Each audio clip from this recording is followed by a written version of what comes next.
हजरत दाता गंज बख्श और लाहौरियों का ताल्लुक सदियों पुराना है।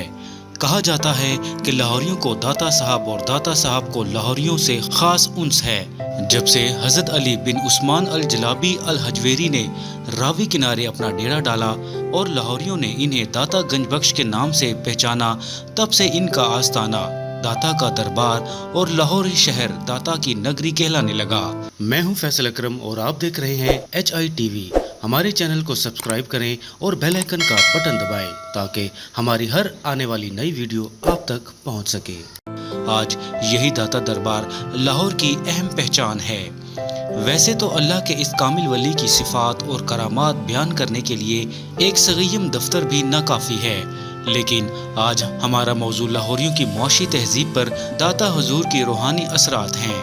दाता दरबार से जुड़ी ऐसी बहुत सी रवायात हैं जो सदियों का सफ़र तय करते करते अब लाहौरियों की तर्ज मौशत ही नहीं बल्कि उनके मिजाज का भी हिस्सा बन चुकी हैं। आज भी कहीं ना कहीं कोई ग्वाला आपको ये कहते सुनाई दे जाएगा, बीबी जी मैं चांद की 11 तारीख को दूध नहीं लाऊंगा, मुझे दाता साहब दूध लेकर जाना है। सदियों से लाहौर में ये रिवाज है कि ग्वाले हर माह चांद की 11 तारीख को अपने मवेशियों का दूध फरोख्त नहीं करते बल्कि दाता साहब बतौर नजर ले जाकर तकसीम करते हैं। लाहौर दाता की नगरी कहलाता है और इस नगरी के वासियों की रवायत है कि वो लाहौर में दाखिल होते हुए या लाहौर से बाहर जाते हुए पहले दाता साहब को सलाम करते हैं। अगरचा कि आज के तेज रफ्तार दौर में जहां कोसों दूर का सफर भी मिनटों में बाहिफाजत तय हो जाता है, ये सफर पे जाने से पहले सलाम करने वाली रवायत कुछ खत्म होती जा रही है।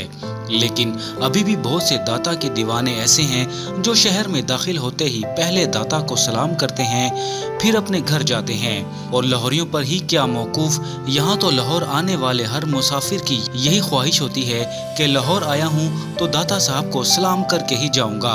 अगर किसी को दाता दरबार जाने या वहाँ से गुजरने का इत्तेफाक हो तो इसे तरह तरह के ज़ायरीन देखने को मिलते हैं। कोई रोता बिलकता दुआएं करता हुआ, कोई खुशी खुशी लंगर बांटता हुआ, कोई धमाल में मस्त तो कोई खामोश अपने हाल में मस्त, कोई झोली में मासूम सा खिलखिलाता हुआ फूल लिए तो कोई खाली झोली फैलाए औलाद की आस में गुम।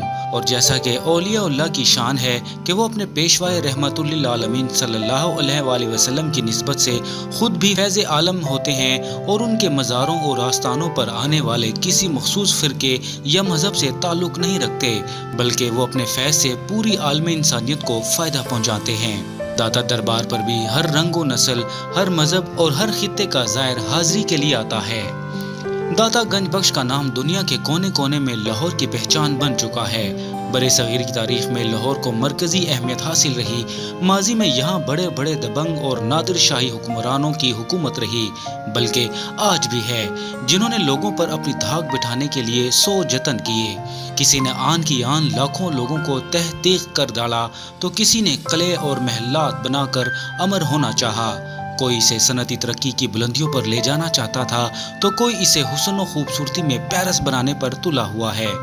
लेकिन यह शहर लाहौर कल भी दाता की नगरी था और आज भी दाता की नगरी ही है।